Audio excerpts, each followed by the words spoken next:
First problem is a parallel plate capacitor was lowered into water in a horizontal position with water filling up the gap between the plates. D is equal to 1.0 mm wide.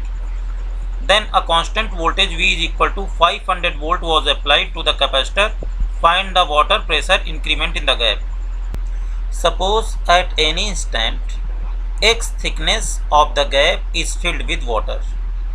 Now the whole system can be considered as a series combination of two capacitors. One capacitor is this part, we write it C air, and other is C dielectric. So the whole system can be considered as the series combination of capacitor C air and C dielectric.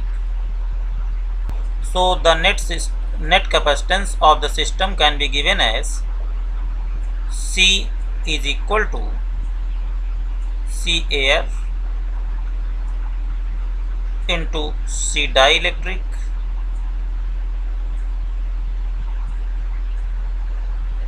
upon C air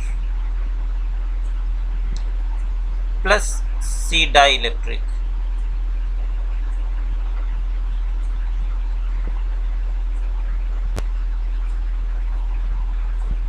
Here the value of C air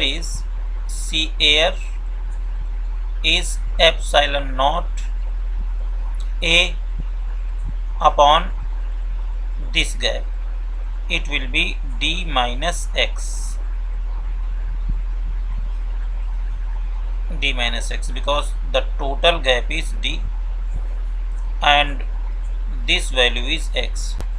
So epsilon naught A upon D minus X, and C dielectric is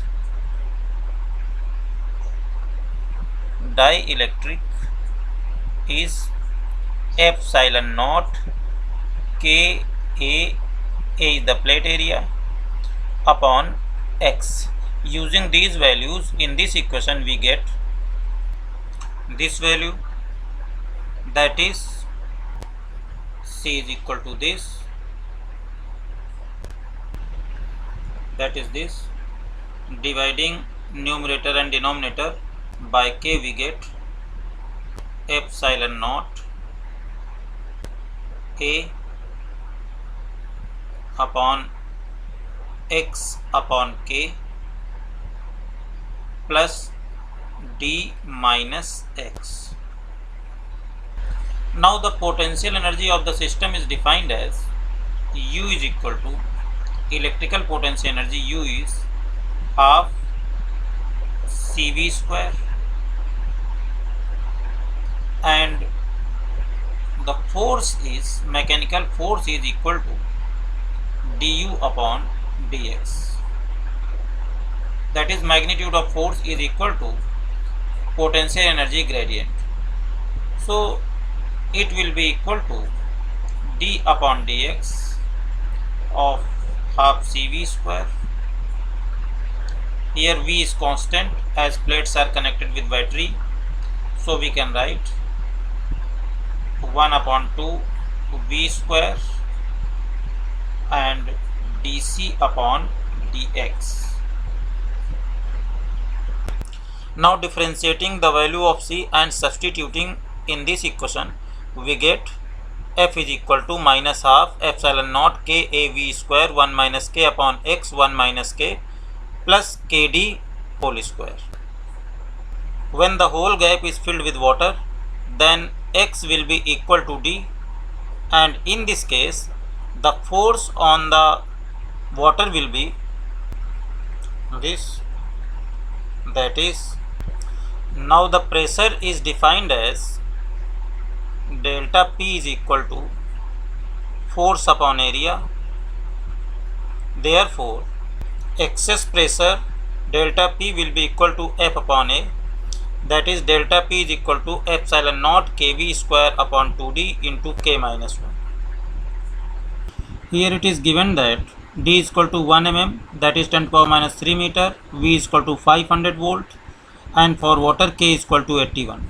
On substituting these values in this equation, we get delta P is equal to 7.17 kilopascal, that is 0.07 atmosphere. Here it should be noted that the gravitational potential energy U gravitational remains constant for the system, constant before and after the connections. Therefore, we have only considered the electrical potential energy of the system, because F due to gravitational potential energy will be d upon dx U gravitational, and as U gravitational is constant, so force due to this part will be equal to 0.